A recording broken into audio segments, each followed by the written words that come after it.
जान्छु, सबै गएको छ, म पनि जान्छु। आखिर लक्ष्य अनि गन्तव्य त्यही नै रहेछ।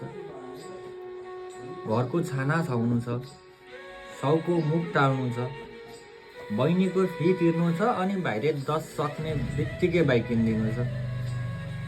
मैले नगरे कसले गर्ने? अब त उमेर भइसक्यो। चोकमा आवारागिरी गरेर कहिलेसम्म भरमाउने?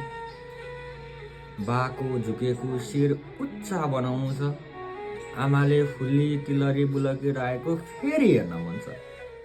आफ्नो बाआमा खुसी भएको हेर्न मरुभूमि नगई कहाँ सकिँदो रहेछ? मेरो आमाको पनि रहर होला, छोराले पठाइदिएको रेशमी साडी भनी सङ्गिनीहरूलाई देखाउनु। बाको पनि त मन होला साथीभाइलाई विदेशी रम चखाउनु।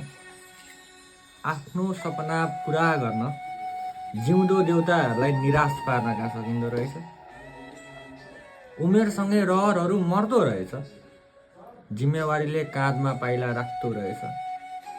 मेरै देशमा केही गर्छु जस्तो लाग्थ्यो मलाई, तर आफ्नो भविष्य हरियाली बनाउन त्यो मरुभूमिमा पाइला राख्नु पर्दो रहेछ। जान्छु, सबै गएको छ, म पनि जान्छु। आखिर लक्ष्य अनि गन्तव्य त्यही मरुभूमिमा रहेछ भनेर